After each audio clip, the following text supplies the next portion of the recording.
எனக்கு பிரியமானவர்களே, இன்றைக்கு அப்படிப்பட்ட பல கண்ணியில் சிக்குண்டு சமாதானத்தை இழந்து இன்னைக்கு நீங்கள் தவித்து கொண்டு இருக்கலாம்.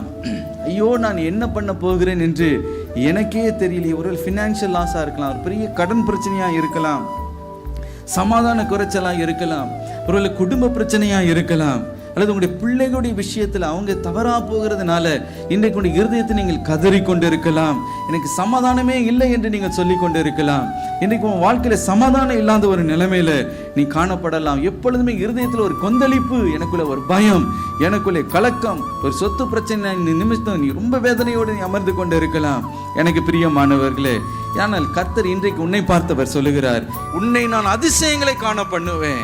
ஆம் பிரியமானவர்களே, உங்களுடைய கண்கள் அதிசயங்களை காணும். ஹல்லேலூயா.